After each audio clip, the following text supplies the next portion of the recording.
and that's probably what would be the best verbiage. So yeah, enslavement could still possibly drive some contention, but yeah, incarceration seems to be the best version of that. So there you go. Instead of Holocaust or genocide, you have decimation en masse. And if we look up decimation, okay, yeah, we're recording. So hi everybody, Veganism.com.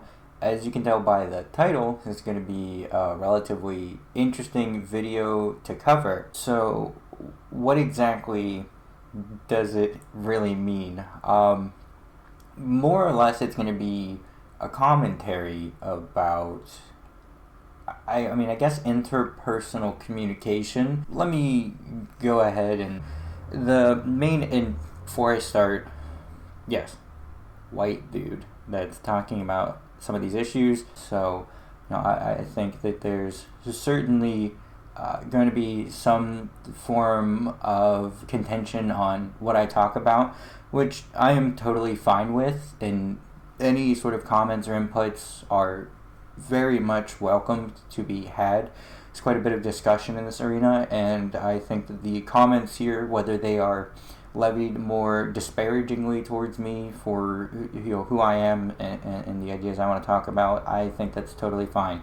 Everyone should use their voice as they see fit, and I think that the sort of conversation that gets extracted from it might be valuable to people that lurk and don't really read comments or really take the time of day to make an account to comment. It's totally fine. So the discussion, whether it be, I think your point is fucking stupid because you're some white dude who's got the privilege to have a load of knickknacks and stuff. You clearly don't X and Y and Z. I think, there's no real purpose behind trying to silence people trying to get their point across. I think that's totally cool. Throw that ball in the court.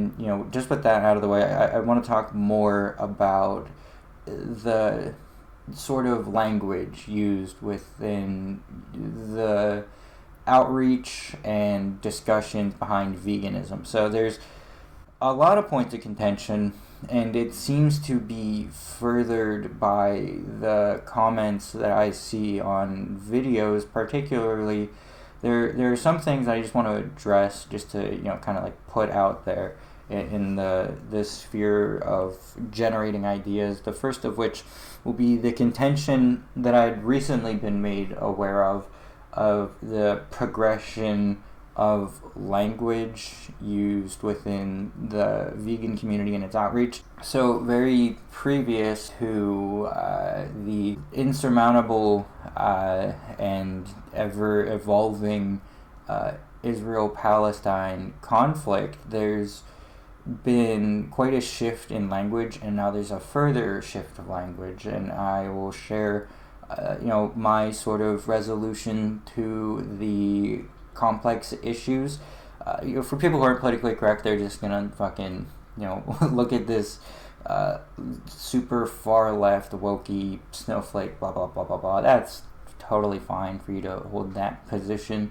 I don't think that I'm particularly quote unquote as far gone as some people are gonna sort of espouse, but it's just a matter of lumping someone into a category and making generalized sweeps and going in. So the first thing I'm going to address is the Holocaust. So the topic of the Holocaust comes up because as soon as you say the word Holocaust, everybody immediately goes into the train of thought of what everyone is familiar with, the Holocaust, the Jewish Holocaust, the Nazi Holocaust, and that leaves a lot of discomfort to, most people, particularly the Jewish community, when somebody brings up the word Holocaust in any capacity. The contention within veganism is that, let me sort of break this down into like multi-tiered bites, I guess. So on the first layer, you're gonna have historical people who Google around for, there's this Holocaust, this Holocaust, this Holocaust, this Holocaust. Why do you get to usurp the entirety of the word for your group? Why do you get the rights to it? For that subsect of people, I would find very hard-pressed utility outside of that word if you're not vegan for like historical context. There's not very much when it's something akin to like a Holocaust of Assyrians from X, Y, and Z Day, or I honestly have not Googled for such things since I've changed my language, but I believe that there has been quite a few of them throughout history where people are decimated en masse for being a part of a particular group, and that's something we'll touch very much on later. The contention there within is when you talk about the word Holocaust in any capacity, it immediately harkens back to the strongest and the most documented and the most intentional wanton display of sheer violence and hatred, which was perpetrated during World War II. I'm not here to debate numbers or entertain any sort of conspiratorial artifacts of what people think is overinflated and anything of the like. If you're a Holocaust denier, I genuinely do not place value in your opinion. You're free to bitch about it in the comments, for sure. That's where I stand with that. I'll make that very fucking clear. Those people have certainly been knocked off the rocker a little too hard and, face some problems because of that. So, outside of that, there's quite a bit of contention with the phrasing of the animal Holocaust.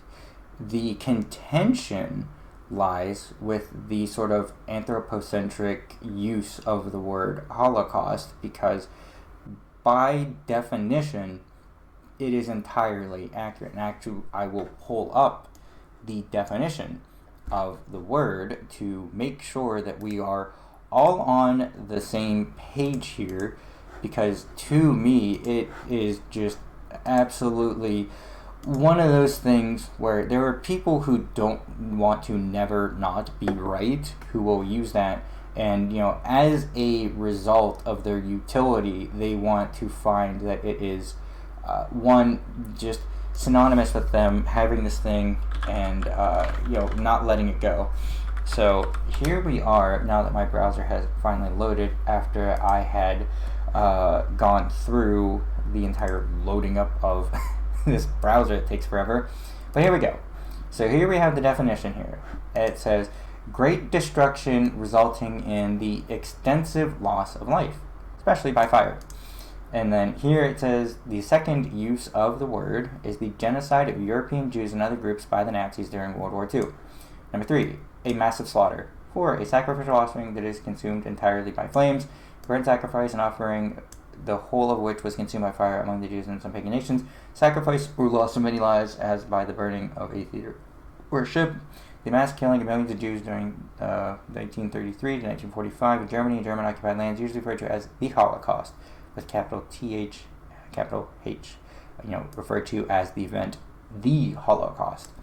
In Hebrew, the same event is referred to by Shoah. I don't want to mispronounce that. So the Holocaust is a Islamic state-sponsored killing of 6 million Jews, women, and children, many others by Nazi Germany and its collaborators during World War II. The day of the Holocaust is an emblematic manifestation of absolute evil. I would agree with that. That is absolutely evil. It is totally insidious and absolutely horrific. The main contention is that great destruction resulting in the loss of life, especially by fire, not necessarily only by fire, and also a massive slaughter.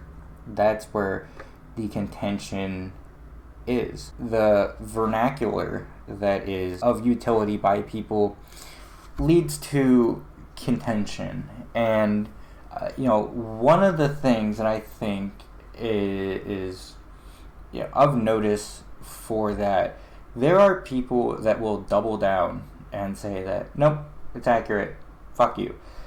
The thing I don't like about that is that, it's certainly a sort of arena of being incredibly tone deaf, which, as I have learned, tone deaf is tone deaf. Tone deaf should be then swapped for something like demonstrably offensive or lacking of social cues. And I think when we keep going down the pipeline of swapping around terms and having something where the message is more obscured by such things that people just double down on it. And I have had no problem with going from well, I don't want to support the animal holocaust, and then people being like, I don't like that, to which I used to always frame as, wow, that's great, I don't like that either. They're like, no, I don't like the fact that you called it that. And it's like, why? It's accurate. And then the conversation goes down to, well, it's dehumanizing to the people that lost their lives, and it's potentially concerning for people who have relatives that are alive and survive. Or it could just be the case that, no, we know people within our family that still have trauma from that, and they have to have dealt with the intergenerational trauma of such things. And I know some people are going to go, oh, intergenerational trauma, hardy horror, that's a bunch of woke liberal words for being a crybaby. I don't like that. So, I changed my language quite quickly, because I first had gone through the route of, well, if the problem is with message and not the content, that's it, then yeah, you change your point of view and I'll change my verbiage. It's not effective outreach to say that I don't give a fuck that you're offended, change your shit. You're going to catch more flies with something sweet like agave than you would vinegar. Outside of that, however, the swap was pretty easy for most people to adopt. You have a lot of people that would say, well, oh, look at X and Y and Z, he's Jewish and he uses it because he thinks it's apt. There's a lot of other people that use that and it's apt. There's X and Y and Z. You shouldn't do this. You shouldn't use that. You shouldn't use this quote. Like with Earthlings, there's the quote from Isaac Singer, where he says that as often as Herman had witnessed the slaughter of animals, I believe it's something like, I really don't want to get this wrong, but it's something like, as often as Herman had witnessed the slaughter of animals, he had the same thought. In their treatments towards them, all men were Nazis. And obviously, that's going to leave quite a bit of contention and anger towards the non-vegan community, because one, they're going to reduce what they're doing down to something seemingly innocuous, like, what, I have a hamburger, so now I'm a Nazi? Oh, that's great, get a load of this guy. And, they will sort of shift the goalpost and understanding parallels behind something as abhorrent as, content within the film, like dogs, whether they be strays or abandoned, being thrown into gas chambers for euthanasia, which, by the way, shout out to Ohio for finally getting something right. I learned that, for the first 5 to 6 years after I had been vegan, that they were still a regularly used practice. It wasn't until a couple of years ago that they finally shut down the last gas chamber for euthanizing dogs. But, it was, even back when I was part of UVG, Unapologetic Vegan Group, that I could say that, no, it's still an accurate comparison, because they are still doing all of these things. They're being burned alive. Their animals being gassed to death, terrified and afraid by each other. Everyone's having their throats slit. They're being shot in the head. It's entirely accurate. And, with that sort of train of thought, it's very easy to be spearheaded into it. And, for people to detract from the actual argumentation that you have and the point that you're fighting for, and instead subverting it as to look at this extremist, which a lot of people had contention with. And, from the vegan perspective, it's, no, this is entirely correct. You just don't want to take responsibility. You don't want to feel shame. You're doing something bad. You want to subvert the blame and fault and make me look like the bad guy, despite the fact that you're literally committing these heinous, villainous, immoral acts.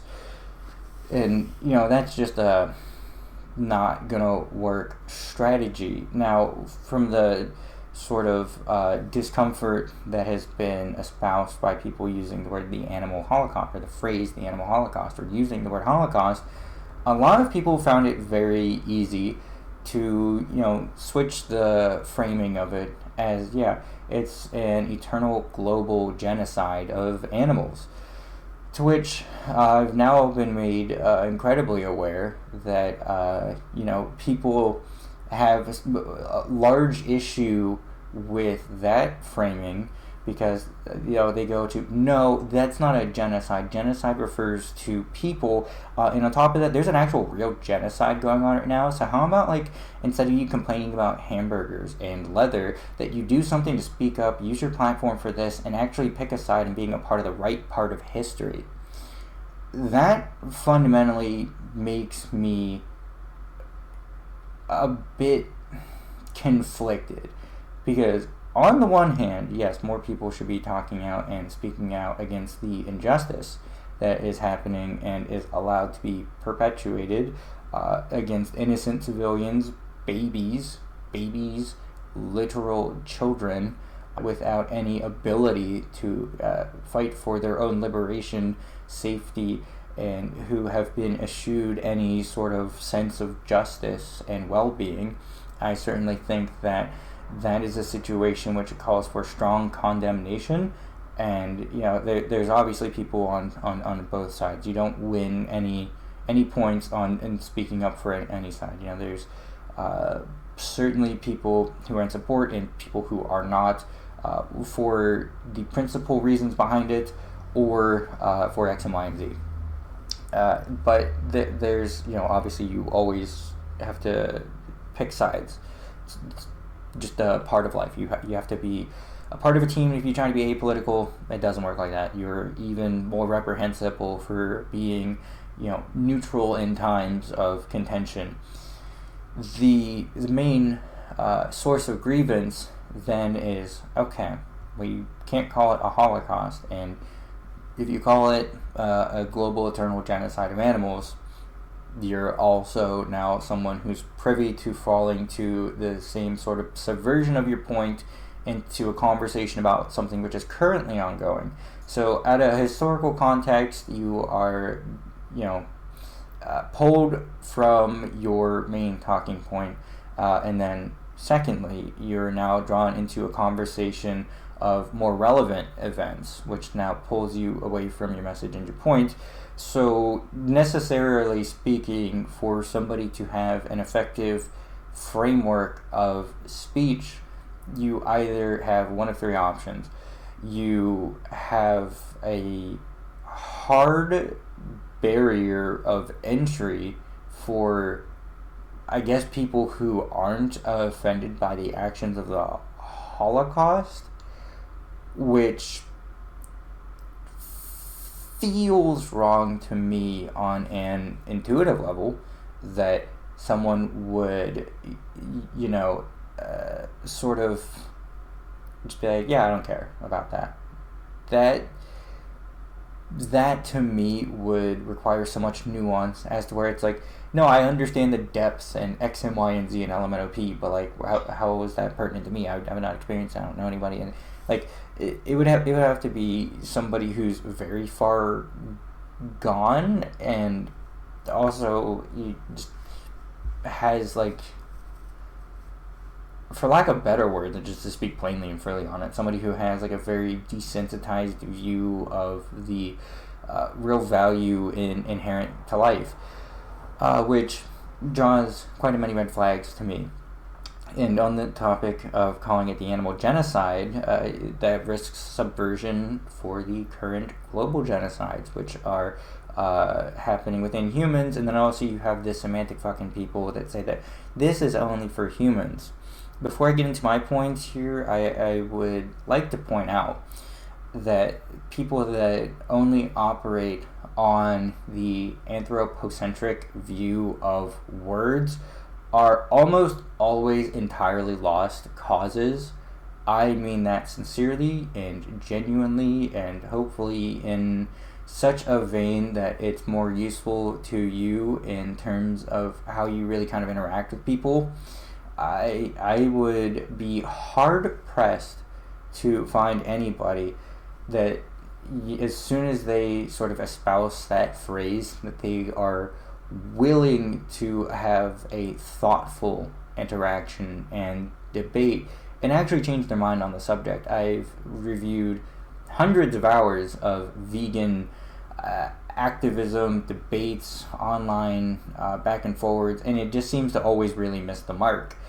And it's just not necessarily somebody who's interested in actually understanding the philosophical perspective for it, and just kind of wants to get a gotcha and then move the goalpost from this, or sort of pull a sort of non sequitur into something else, and then find some way where some value then has to become of higher importance, and then it becomes a conversation of, well, you're talking about this, and this would be this high, but like, why is veganism up there? You know, it sort of subverts the whole cause. So you risk all of those things. And before I get on to sort of the, I guess, solution that I have and that I have deployed, it's going to be more than just a conversation on this. Earlier I had alluded to the idea of dehumanization. I want to have a conversation about that and kind of gauge people's thoughts, because I think that there's actual conversation to be had on value systems. As a sort of, I think we have quite a bit of ground that we can cover. So I'm going to take a quick drink here, and then after I go through, we will chat more about it. So, on the topic of such language shifts, it's inevitable. I believe George Carlin had quite an interesting sort of bit where he talked about something akin of like soft language, or how like euphemistic language has really pulled away from a lot of meaning of words. He goes to like shell shock and like enhanced interrogation versus torture, and how effective they are in reducing the capacity for verbiage. Somebody could certainly hold that position, but to that I would rebut that if you have somebody that has such a fine contention, you could apologize to it, at it being the action of your verbiage in use, and make changes, and hope that they see that you are still malleable in the way in which you are willing to operate, and that that's something that hopefully they find to be a laudable trait. Someone who is not just vehemently trying to become right in every scenario and have this sort of righteous path that they're infallible, and instead that malleability is a good thing, and that people should be more open to changing their perspective. With that in mind, after seeing quite the contention about using the phrase genocide now, I think that there's a pretty nebulous, all-encompassing framework that people can use, and I just refer to, animal slaughter that has been perpetuated, and I always just call it the animal exploitation industry, because that covers basically everything that veganism is striving against. When I describe the animal exploitation industry, I refer to what happens to food animals as decimation en masse. So, decimation, obviously referring to the total destruction of something, and en masse is one of those things that is sort of all-encompassing of scale, And I mean, let me just kind of, I don't know the exact number off the top of my head, but there's a bunch of places online that sort of have like of animal deaths per year. I can't type like this. But yeah, I'm also not sharing my screen. Oh, shucks. I shouldn't be laughing while I'm Googling that, I guess. It seems pretty rude. But yeah, approximately 80 billion land animals are slaughtered for meat each year. With that number estimated to be 3.6 billion animals are killed daily. Yeah. With that estimation, 3.4 to 6.5 billion are killed daily for food, which includes a staggering number of chickens. Now, if you're saying that, well, how do you get to only 80 billion if it's like 3.4 and 6.5 billion killed daily for food? That is the number of animals in total. And that does not include for things like fish. I believe there are quite a few counters that when accounting for fish, it's like in the trillions. And that's, obviously something like, well, how do you reach the number of trillion if you only get 80 billion land animals? That's not even a tenth. But you have to also think about fishing. You also have to think about, how much krill, sardines, etc. that just whales eat. And then when doing mass fishing, the trawlers and everything that sort of ensnares them, a lot of them go to packaging sardines in a can, which, everyone talks about, like, when we're grabbing on a train, we're like sardines in a hot tin can or whatever. But yeah, there's a number I think I saw down here that says like 1.2 trillion. Yeah, it is estimated how many animals die per year from veterinarians now.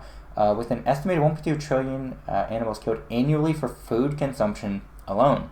That is only to be eaten. That is not talking about the amount that die for things like designer goods, which I will be doing a video about here soon because it sort of provides the infrastructure on conversation for the concepts like farmed animal apocalypse, or for something to the akin of if we just stop doing this, population will explode, and that sort of framework. It's a very interesting way to go about it. Okay, I do apologize for that interruption. I saw a phone call from somebody I was expecting a few hours ago, but the topic I want us to go back to, outside of just the context of trillions of deaths and the nature of anthropocentric language, is actually really a strong point of contention. And I will say this: I fundamentally do still agree with the contention around describing the artificial insemination of cows as such. I know a lot of people online and even within the sort of activist sphere that still refer to dairy as rape. And again, it's because of the contention around, like, well, if we can't call animals being killed murder, then, I won't stand for that. It is murder. It is the same thing that happens to humans, but it's happening to an animal, so it's somehow less.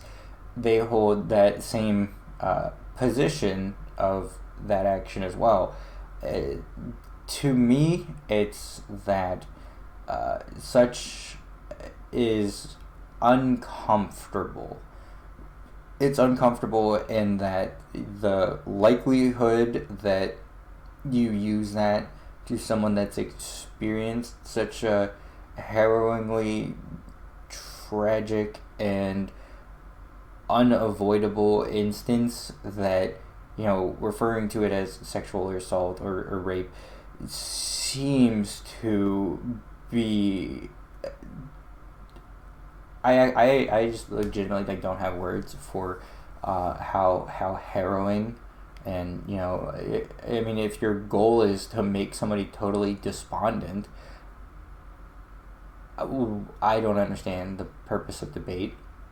I think that for such things, referring to it as artificial insemination and even non-consensual forced artificial insemination of cows again, many words, euphemistic language, reducing down the thing for it, contention point, can stand. It's just something I don't like, and I could see the contentions that arise there within from that. Again, as with things like Holocaust and genocide, and swapping over to that, I think that there are people that are going to die on the hill for those words.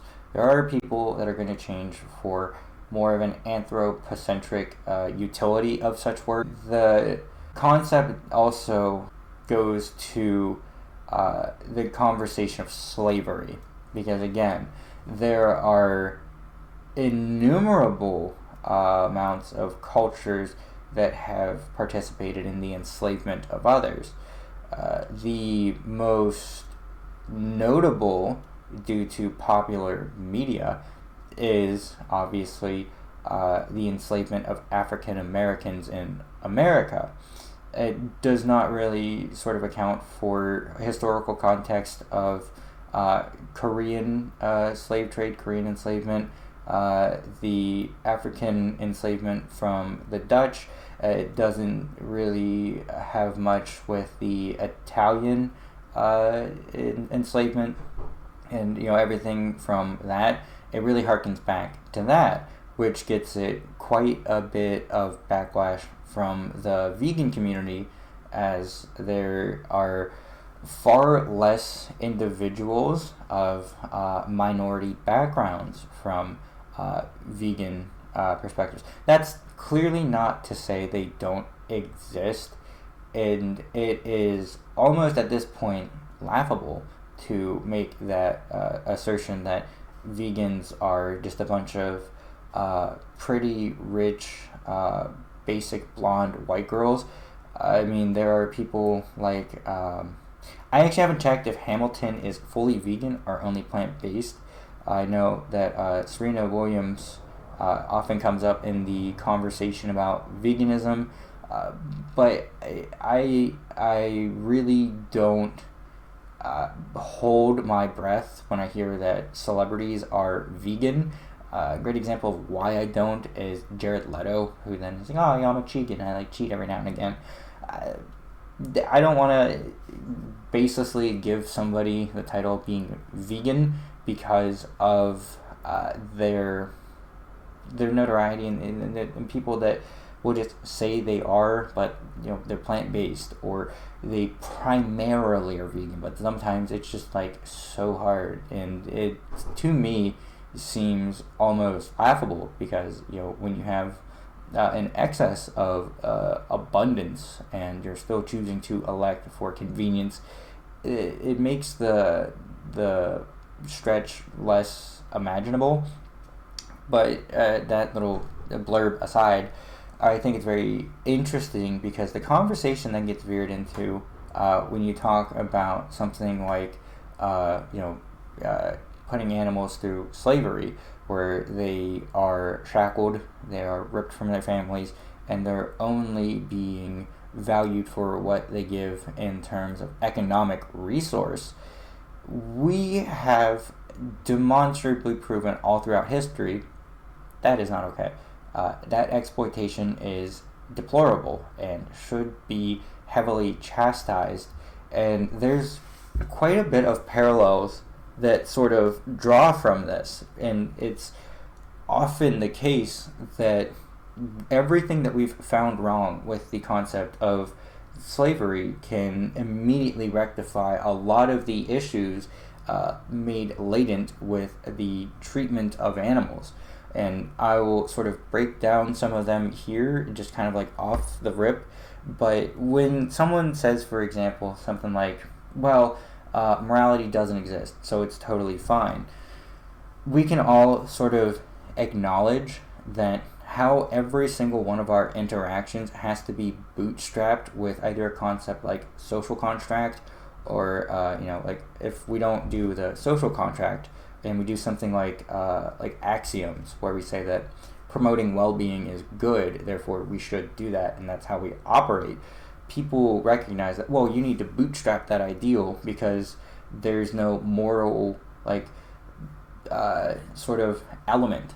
There's not like a DNA strand that contains moral particulars or is fashioned in such a manner that it makes it something factually like an object, I guess, right? Like there's no atom of morality. And with that conversation, then it becomes, okay, well, morality is subjective, so X and Y and Z. Your logic there is not consistent, therefore it's contentious, therefore there's an issue. And instead of having a debate about moral relativism, moral subjectivity, or moral nihilism, which are all subsets of such ethics and qualms there within, the conversation essentially gets eschewed from the main talking points into this non sequitur about philosophies, and that's not what we want.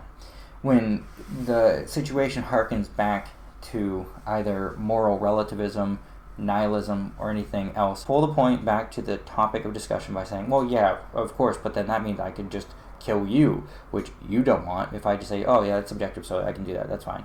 You can throw those back in their face. Those arguments fail at the most intuitive level. But when it comes to the contention with a lot of things, we say that, morality is based off of legality. There's innumerable things that we can point out. Okay, well, morality is not based solely off of legality. There's some other guiding principle there within you. If the law said that it was okay for me to kill people of your statute from the hours of 6 to 8 p.m., would you be fine with that? No, you wouldn't, because that doesn't serve your purpose. Additionally, there may be people that say that, oh, well, capital punishment or, executions, those are certainly not okay. The laws prevent it. It's like, nope. Funny enough, places in Sudan, still to this day, though they have not done so in over a decade, you can still be stoned to death. People would argue that that seems absolutely heinous. That is an unbelievable way to be killed. For sure, there's contention there, but it's legal there, so, why not carry out this conversation there and then find some way to frame you for such things and then, have at it. No, certainly it's not. And the easiest, quickest example to be given to demonstrate the demonstrably heinous perspective that leads to, it's to talk about the abolishment of slavery.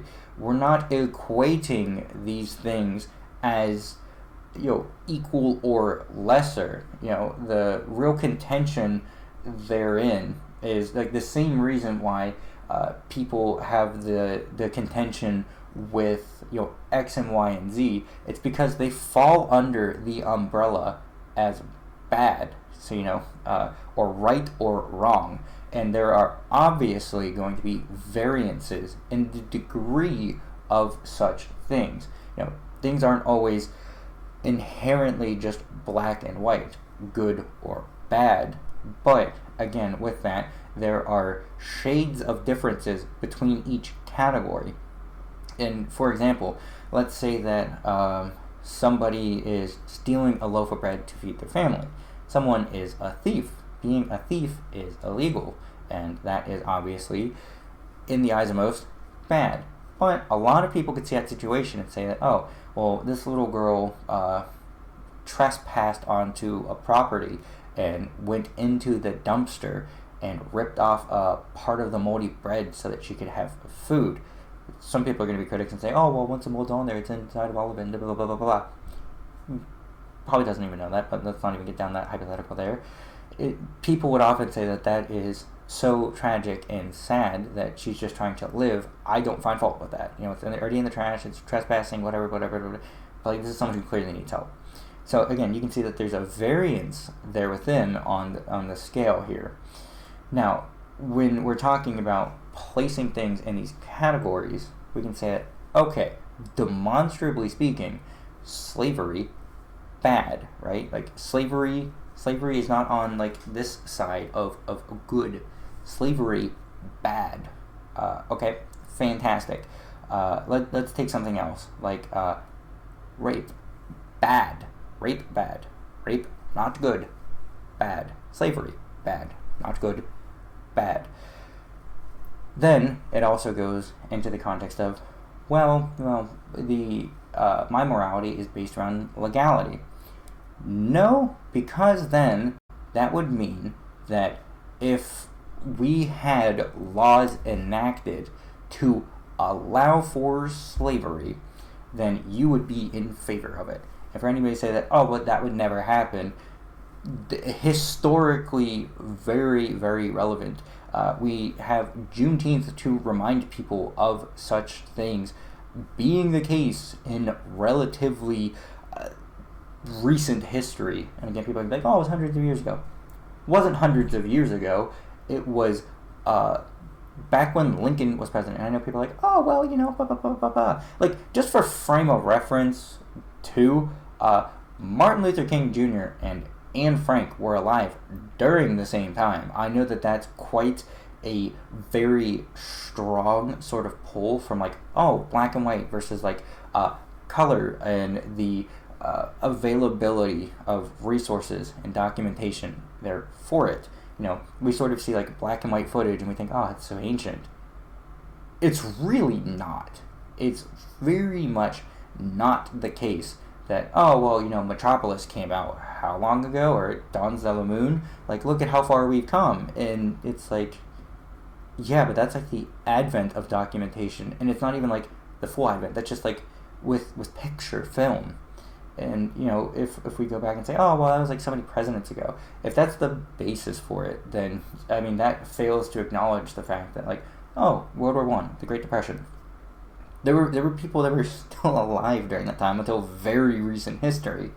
And it's just, one of those things where it's like, even if we're not talking about timeline and scale, even if we're not talking about the address of, like, in recent human history and events that had occurred, that was very much a possibility. And, it's like the litmus test for no, morality is not the sort of scapegoat that it has kind of been led to be under the ruse of legality. Well, it's fine to do this to animals because it's not illegal.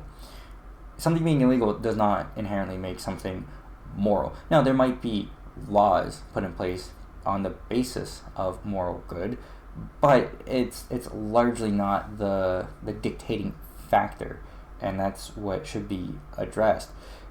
When people hear that, it's like, no, like what you're doing to animals isn't fine because it's legal. If that's fine, then you must support slavery. And then the conversation gets steered into the fact that, no, you cannot equate what happens to animals to what happened to slaves. My ancestors were slaves. Or, no, you cannot do that because that is dehumanizing. Again, before we get into that, it's not such the case that it is equating them to that.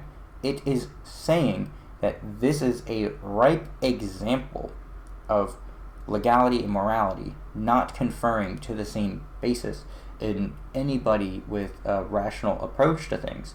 And on top of that, to further the conversation, I think that this really sort of like merits a little bit of further dissection and analysis there within. Okay, so we are cracking open another little bubbly water to get through this, because I'm sure I'm going to have quite a bit of rationale behind this one. So with the comparisons and talking about dehumanization, there are two paths to be had.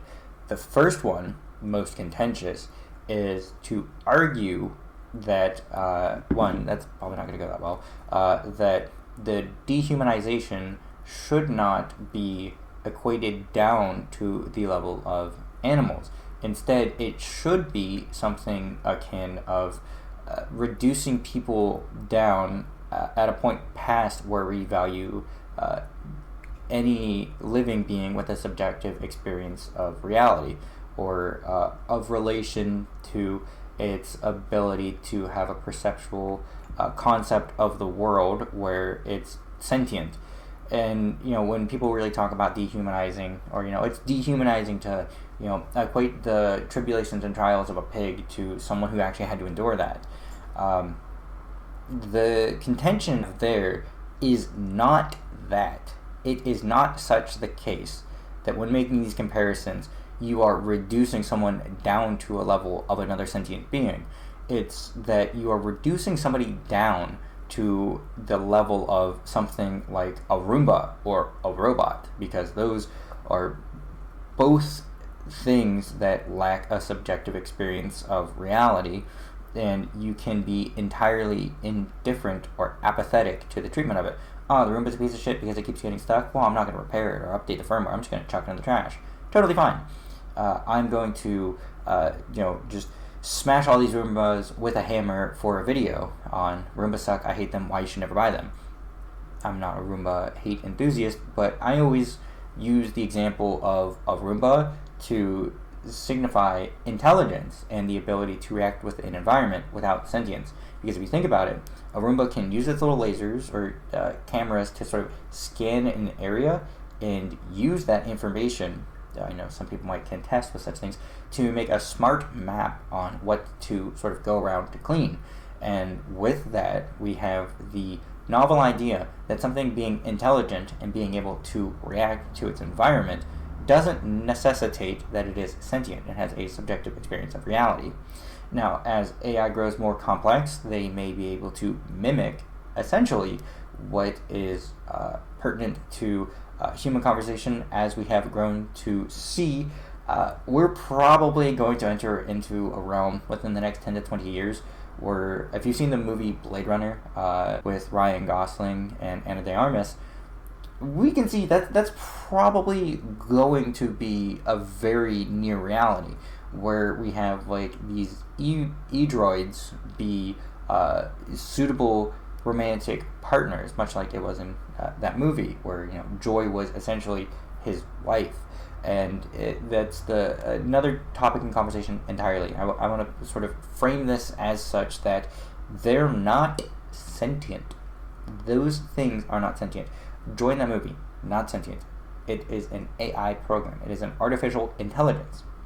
Intelligence does not matter when it comes to the conversation of moral consideration.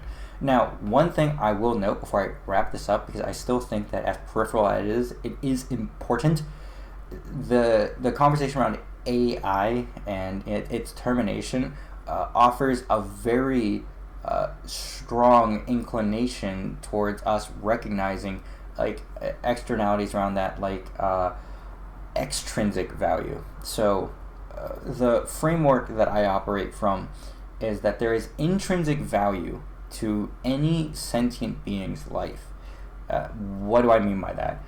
By merit of being sentient, you are worthy of moral consideration. We should think about how our actions affect you. For example, I can't just go up to some billionaire and rob them at gunpoint and just be like, oh, well, it doesn't really matter, he's not human. Or, okay, but he is, but like, me robbing him benefits me, so that's fine. I know some people use the principal concept of the golden rule, where you don't do unto others as you wouldn't wish for them to do unto you.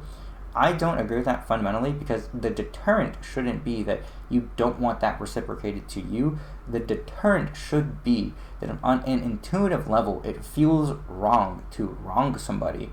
For example, if somebody were to, let's say, for example, if I were to rob somebody with excess of millions of dollars, and then, he loses millions of dollars, but then, a year later, I blow it all, and someone robs me at gunpoint, and the only thing I lose is, some jewelry that I'm wearing that is relatively inexpensive because I lost it. It's certainly the case that I wouldn't feel good about being robbed. I'd feel threatened, I'd feel very scared, I'd be afraid for my life, but just the sort of lack of, reciprocal loss wouldn't be the deterrent. And I don't really know if this is necessarily a framework that explains the concept well enough, but the deterrent shouldn't be that you just don't want that to happen to you, so you don't do it to others. The deterrent should be that on its face it is just wrong to do. If you're like a 6'8", 340-pound huge jacked bodybuilder, it shouldn't be the case that you bully and beat people up because you know nobody could do that to you. It should be such that you do not do that because you understand fundamentally that that is wrong to do. So that's sort of a little segue out of that. But let's sort of go back to the point at hand with this little subsect of a subsect before we get back to the main thing. With the concept of intrinsic value, it's that you are such that with your qualities and traits within, you are deserving of moral consideration. People should think twice about your actions. Also, I did intentionally use the billionaire perspective because I know some people would think that, well, fucking billionaires aren't real people. They deserve to die. That's contention people can have in the comments for sure. Let's take that a step to remove and just do that as you're a person or you're an animal. You're a cute little fluffy dog and you are a nice swell gal or non-binary individual or just a fine young chap, right? Let's kind of put them all in that same category of like, we're not just going to wrong you because it benefits us. That's not something we do collectively as a society. We recognize that sentience is important, and the same way that you wouldn't kick a little baby puppy in the face because it is cruel, you often should not be ever, not even often, you shouldn't be behaving in such a way to something else like a chicken or something like, I don't know, an animal just minding its business out in there like a crow or a raven or whatever. It shouldn't be such the case. And it certainly shouldn't be such the case just because they are defenseless compared to you. You know, you very rarely see people attacking wild bears because they know they could be mauled to death. You don't see people punching tigers in the face because they could maul you to death. But when you sort of enact such things where it's like people are stepping on kittens or, you know, beating dogs to death, it's often the fact that because they have the power to do so, it is fine for them to do so. There's a lot to be said about the principled nature of might is right and is what makes things acceptable. Certainly not the case. That framework has led to some very disastrous consequences, and it should be largely eschewed. Outside of that concept, let's get back to the point that I want to make here. Intrinsic versus extrinsic value can be very easily explained by the attachment that one has. So, for example, if somebody has one of those little joy bots, and you know they had a couple of them, but I don't really like it, and they shut it off. It does not affect them at all.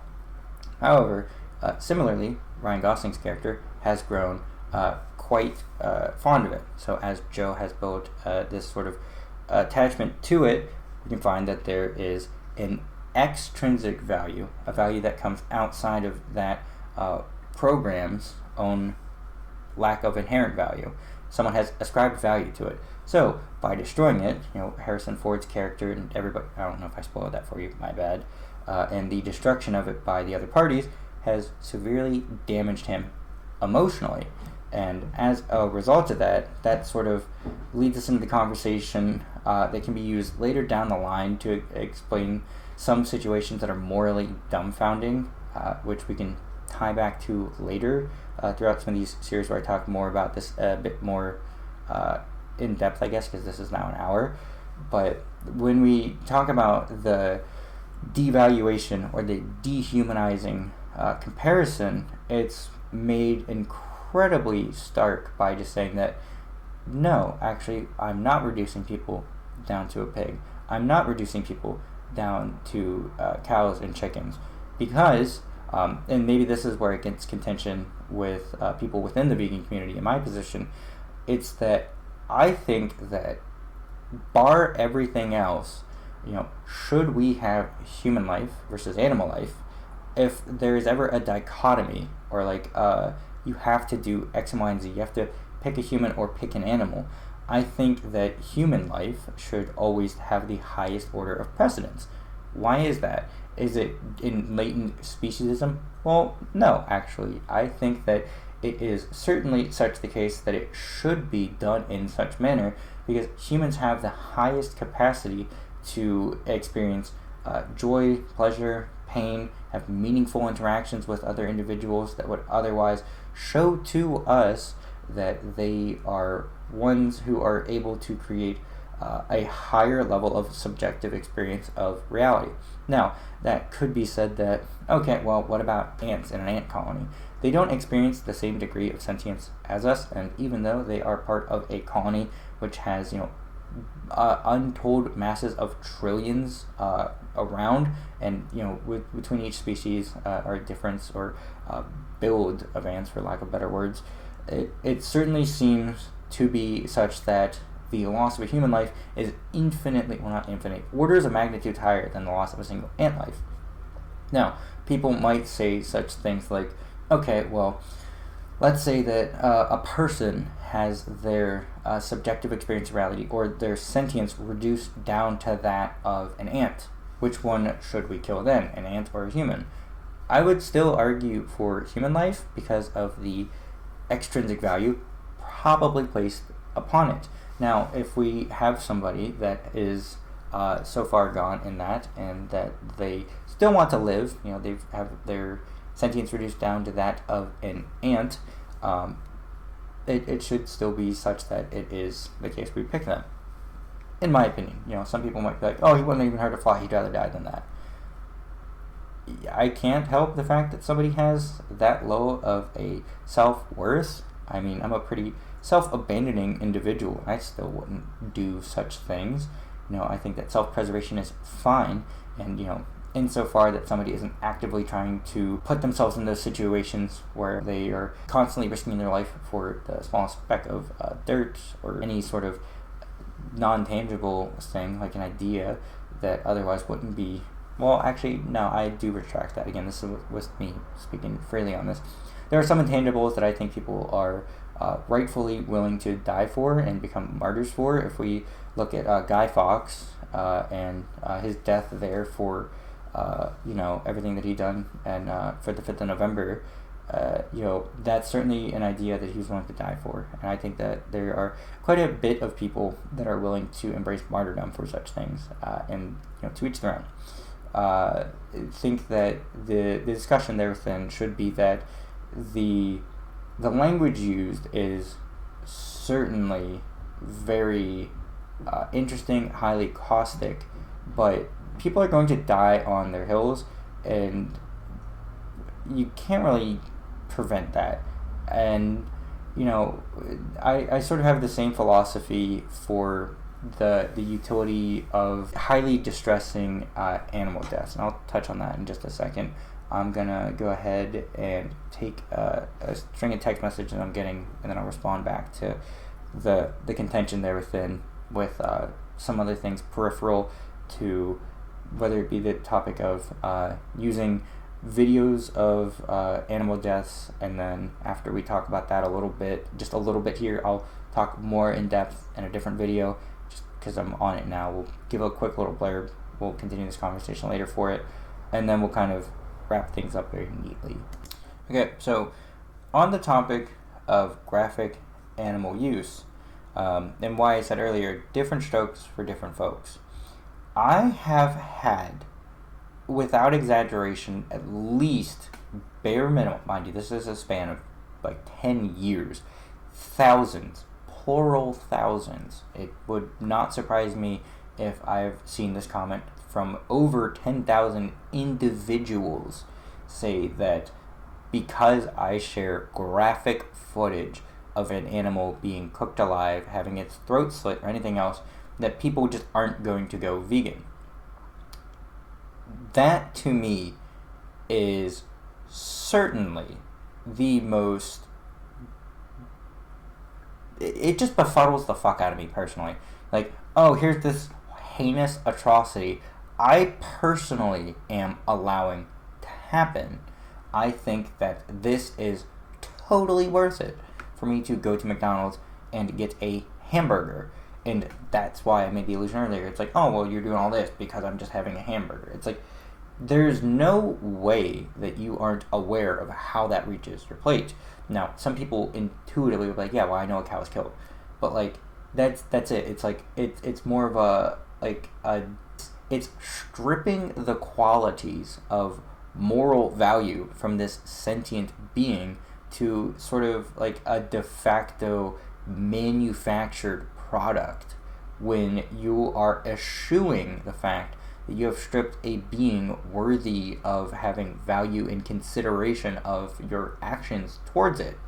It is even more befuddling to me to see people have such arbitrary lines being drawn as to, like, I know PETA has that billboard that has like a sort of humorous edge to it, where it's like, well, where do you draw the line? And then someone puts it like where it's like, okay, a cow, a pig, a chicken, and then it's like a cat, a dog, and etc. And someone's like, yeah, right about there, and it's like after the third option. If it's like such a thing where that's the reality, it's like that's literally just an arbitrary line. But to examine that further, it just shows a few things. It shows cognitive dissonance, and it also shows the really sort of indoctrination. And I will pull up the definition of indoctrination here for everybody, because I think that it is certainly a suitable word. So if we are, I need to put my screen to shared. So here we go. Here we have the scene view for this. Indoctrination. The act of indoctrinating, or the condition of being indoctrinated. Instruction in the rudiments and principles of any science or system or belief or information. It says here, being indoctrinated. What does indoctrinate mean? Past tense of indoctrinate. To instruct in a body of doctrine or principles. To imbue with a partisan or ideological point of view. To instruct in the rudiments or principles of learning, or of a branch of learning. To imbue with a learning to teach, or often followed in. So, by referring to indoctrination, here's a little Google AI or DuckDuckGo AI quick blurb. It says, to teach someone to fully accept the ideas, opinions, and beliefs of a particular group without considering other viewpoints. It often implies a process of repeated instructions that discourages critical thinking.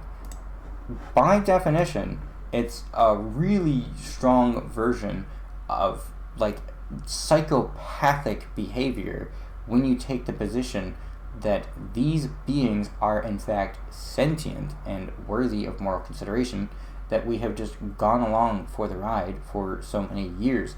And it also becomes the totality of just befuddling the fuck out of me.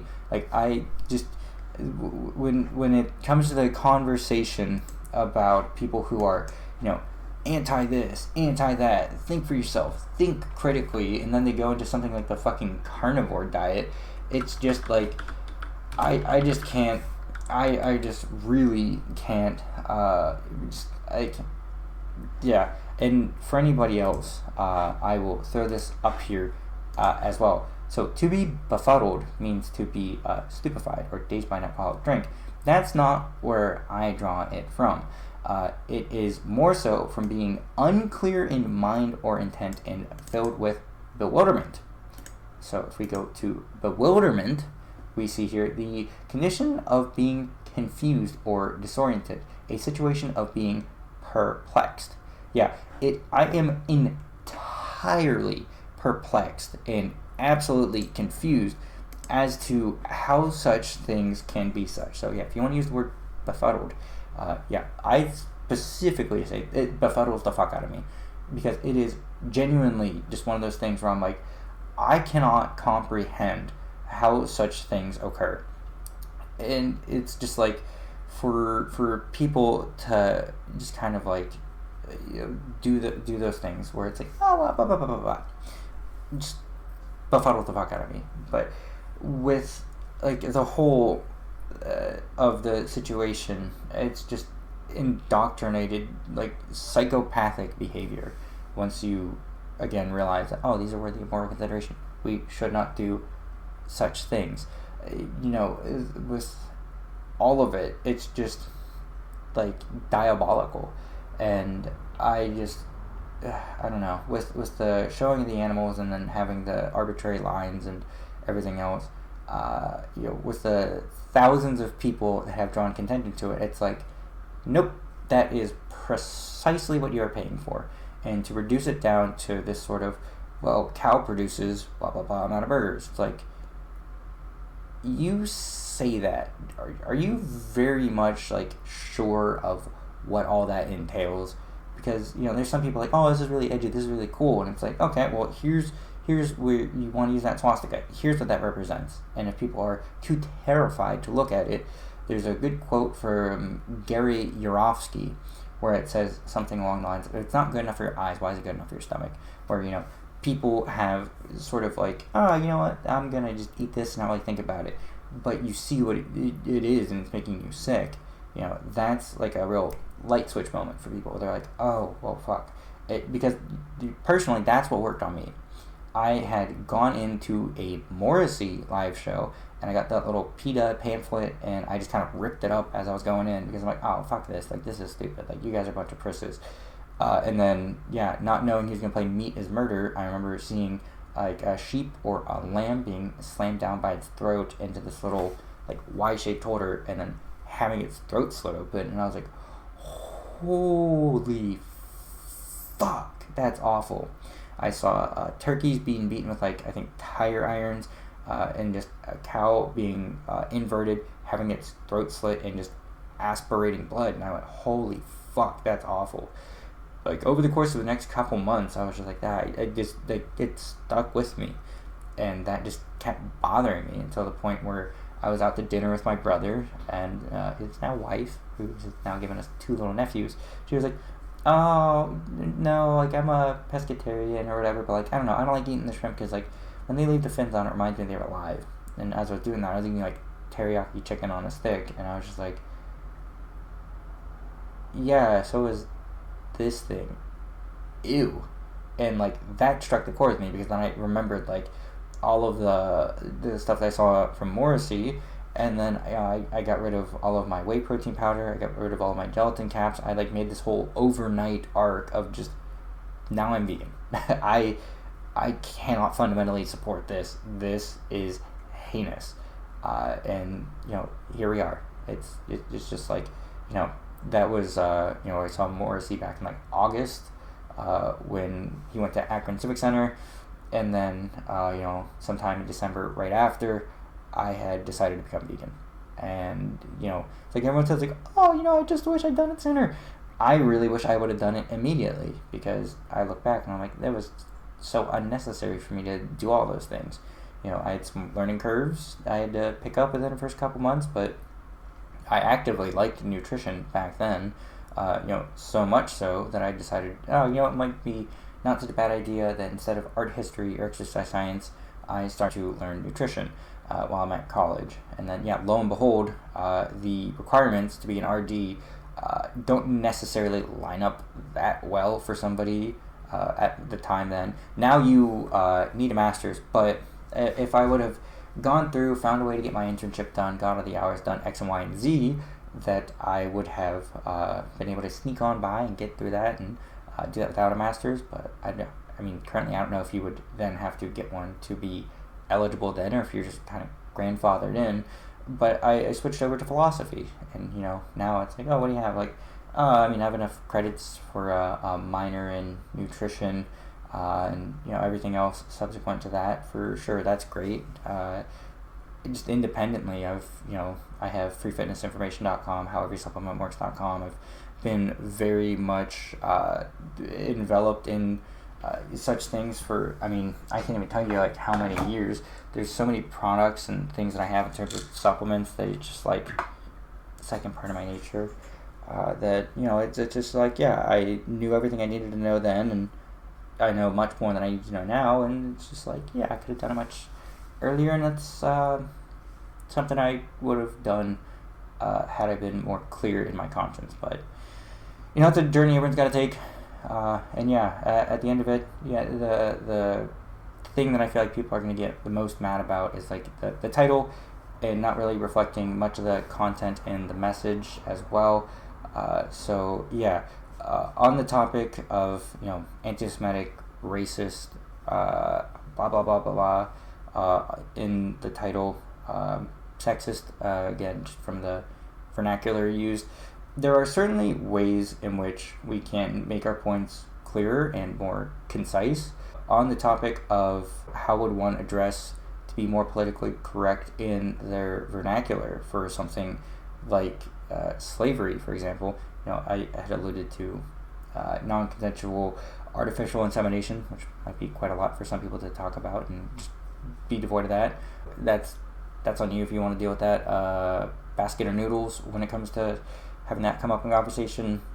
Decimation en masse for animals instead of holocaust or genocide. The enslavement of animals is the best thing that I've found to be particular in my wording. And someone's like, oh, well, you can't make an analogy to slavery. It's like, no, we're talking about the enslavement of animals. They are captured and then they are treated as such. And I will pull up the definition for everybody here to sort of take a gander at. So if we type into here, enslavement. Now it says here, let's see here, enslavement, servitude, bondage. Yeah, so, hold on, let me, scene view, I'm still not good at that. Enslavement, the act of reducing to slavery, state of being enslaved, bondage or servitude, the act of enslaving or the state of being a slave or of bondage, the act of making slaves of your captives. And it says here, slavery, under which people are treated and sold as property to be bought and sold and are forced to work. So it says here, this is an anthropocentric definition. But if we go into something like the state of being a slave, one who is the property of somebody else, especially in involuntary servitude or indentured servitude, one who is subservient or controlled by another, his boss's slave. And again, this is someone who is sold, captured, or born into chattel slavery. How to use slave in a sentence. Slave is a person who is owned by another and is forced to work without pay, often under threat of violence. So with that, the term can also be to someone. Now, what could we do to make this not speciesist, anthropocentric, and have like an anthroperipheral view of that? I guess I could work in real time to figure out something that would work well. And I think that's what I'll dedicate these last couple minutes to the video. I'm going to pause this out real quick. I'm going to go ahead and get back to some of the myriad of calls and texts that I guess I'm getting that I missed in the past 10 minutes or so. After I respond back to these, I will get back to you guys. I'm sorry for being a little bit too busy. Okay, so let's go through this in real time. So we're talking about the act of reducing to slavery. So we have servitude, the act of being a slave. Enslavement, certainly not the best. The present participle of enslave. To make or into or as if into a slave. Reduced to slavery. To make a slave of, to the subject of dominant influence. So we type in subject of dominant influence. We do that, and then we go here for searching, subject to dominant influence. If we go here, we look for slavery synonyms, right? Synonyms. We can go through that and sort of pull this down here. Enslavement, servitude, servitude certainly wouldn't work. Imprisonment, thraldom.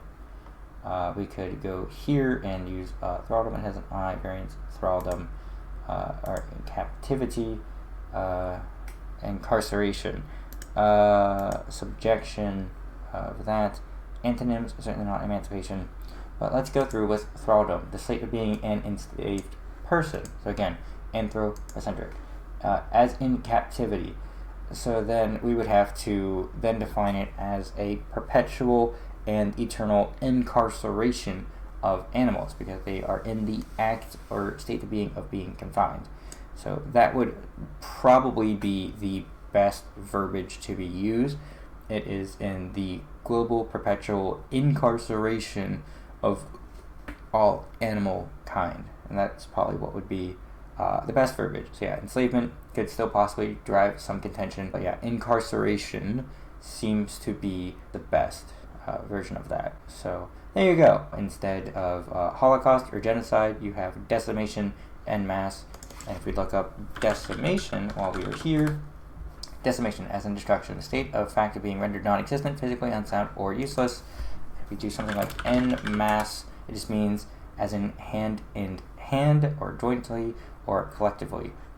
So collectively as in broadly. So decimation en masse.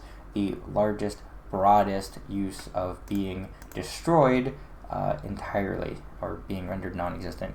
So those are frameworks that you can utilize to then not be subject to such baseless accusations, and instead loop the conversation in such a way that we are able to find the conversation being steered back on the court into veganism, and you can avoid such nasty things being chucked towards you. So again, I hope that you guys have learned something today, that maybe this could help with your outreach.